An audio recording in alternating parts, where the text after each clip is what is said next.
3, go. Greetings, everybody. Good morning, good afternoon, good evening, wherever you are. We're back with you again on an update on travel sentiment research undertaken by Longwoods International. We've been working together now for since March. I'm delighted to be joined again by our very good friend, colleague, President and CEO of Longwoods International, Amir Elon. Hello, Amir. Good morning, Chris. And why don't we jump straight into the latest research that you've collected in the last few days and give us a quick update and summary on how travel sentiment is changing during the pandemic. Wonderful. Well, Chris, I'm happy to say for once I have probably the most optimistic report we've done in the last several months here. So let's jump right into the numbers, shall we? So in this latest wave, which literally just came out of the field at the end of last week, 67% of American travelers planning to travel in the next 6 months have changed or in the process of changing their travel plans. As you can see, the breakdown, exactly half are reducing their travel plans in some form or fashion. 1/3 have canceled their trip, and 1/3 have changed from a fly to a drive destination, which continues to be important when we talk about road trips. And again, the beauty of the trend line here is you can see that 67%, it's heading downward after we plateaued for a while. And you can see this is really the lowest number that we've had in terms of change in plans since the beginning of the study. So we're excited about that. When we look at the other trend lines, this is another great indicator that delta that we started seeing appearing about a month or so ago between those reducing plans and those canceling their trip completely continues to grow quite significantly, especially because those who are canceling their trips are declining rapidly. So that's a great indicator. Again, the shift to road trips, it's no secret. Chris, I believe you and I have a webinar coming up just talking about those road trips. So we do. Stay tuned, folks. Be sure to tune in. If you missed it today, make sure you see the recorded version. And then when we get to the weekly ask of 3 key factors that would impact the traveler's decision to go in the next 6 months, you can see that transportation costs and the concerns about the economy still remain very, very low compared to the fear of coronavirus. Again, no surprise, no major trend, other than the fact that we've seen a good stabilization of fear of coronavirus. Honestly, we don't expect that fear of coronavirus to decline significantly until we get closer to announcement of a vaccine or announcement of a vaccine or treatment. But the good news is the economic concerns continue to remain low. You can see we're just staying in the straight line average. You can almost draw a straight line on where we've been since the beginning of this pandemic. So it's not a pocketbook issue. And then, of course, we always ask, are you going to be traveling in the next 6 months? And look at that. I mean, literally for the last 2 months, it's been very consistent, right around 70%. And we're just happy to see that intent to travel pent-up demand is so high. Now, we always ask some type of timely question. If you remember on Wave 19, folks, we asked the question about will you be traveling in the next 6 weeks as we went into the Labor Day weekend, holiday weekend.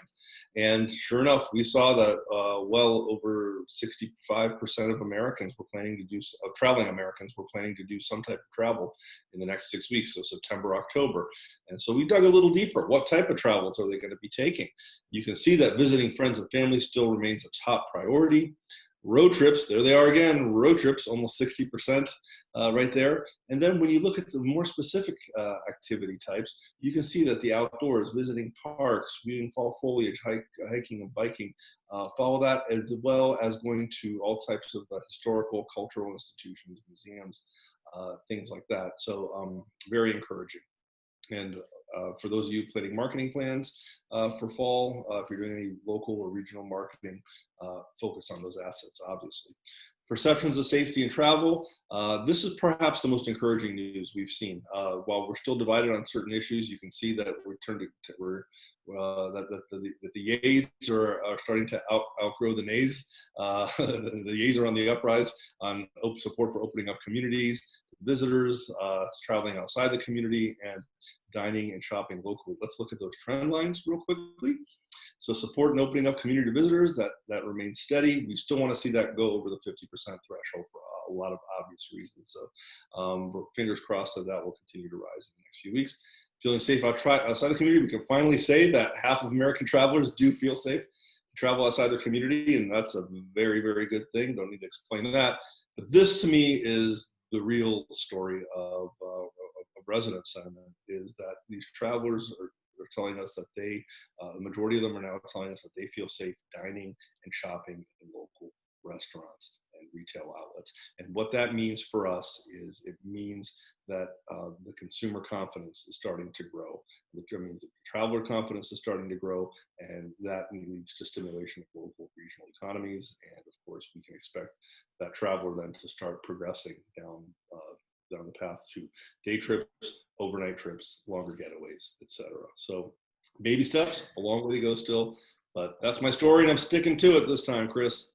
Very good. And here's that update on the webinar we're actually running this afternoon, September 15th. There'll also be a recording if you're watching this after the 15th. And so we're not only updating the most comprehensive look at US road trip behavior, activities, media use, etc. Goes back to Longwood's data from 1997 to 2019, and then updated with this COVID-19 traveler sentiment research. Plus we've got Maryland and Kentucky joining us, plus a look at some international best practices. So make sure to visit the website and access the resources that will be available. And just finally, obviously, we've got some early signs of a sustained and substantive recovery, but very early days, as Amir is emphasizing. We've got some positive indicators in terms of substitution effects, both from fly to drive and international to domestic. So people aren't cancelling so much anymore. They're substituting one travel for another. And then obviously these issues that we've been talking about now for a number of months, focusing on those locals, spurring the recovery. And of course, they are a key driver of the visiting friends and relative VFR market. So thanks so much for joining us again. All of these resources are available on those websites right there. And we look forward to connecting with you shortly. Thank you.